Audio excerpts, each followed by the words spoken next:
The reform movement is a movement brought by the unjust execution of the three Filipino priests, Mariano Gomez, Jose Burgos, and Juanito Zamora, and a crave for the middle classes for a more secure position in the social pyramid.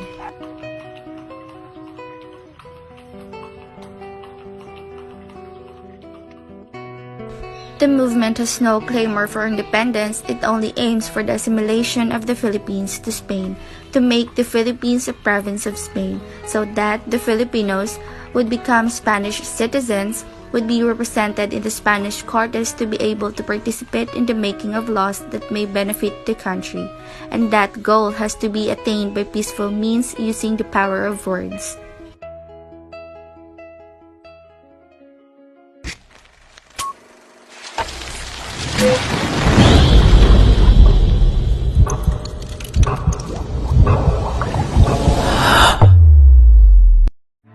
The 19th century was a time for social reform in the United States.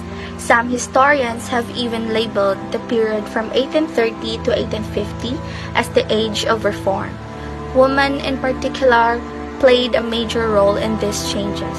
Key movements of the time fought for women's suffrage, limits on child labor, abolition, temperance, and prison reform. Women's suffrage is the right of women to vote in elections.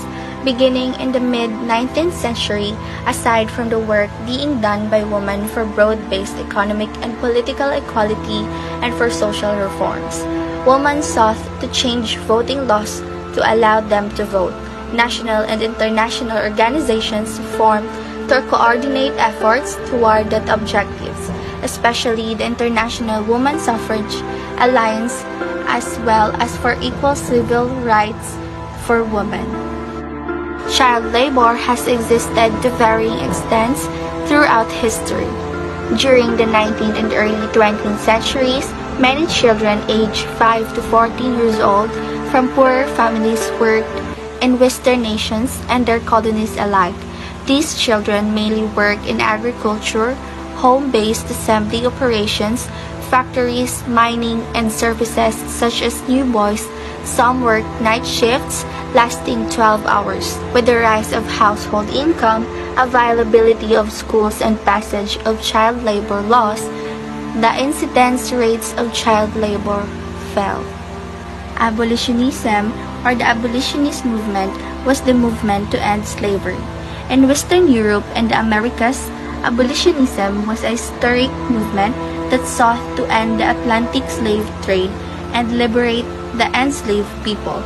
Black and white abolitionists in the first half of the 19th century waged a biracial assault against slavery.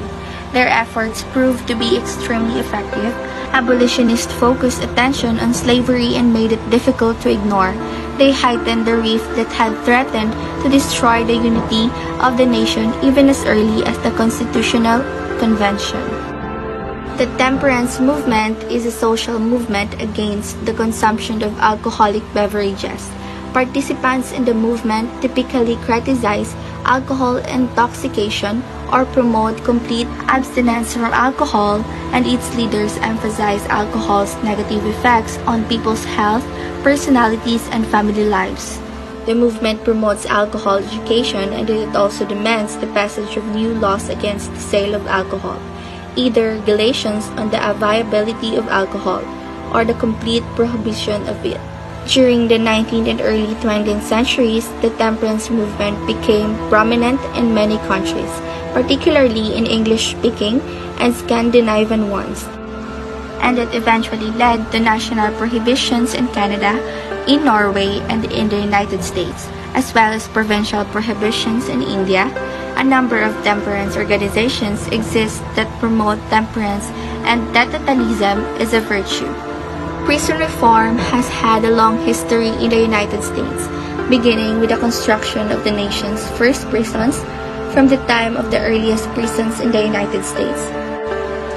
Reformers have struggled with the problem of how to punish criminals while also preserving their humanity, how to protect the public while also allowing prisoners to re-enter society after their sentences end, and how to satisfy crime victims' desire for justice and revenge while also giving convicts a second chance to live freely and abide by the law.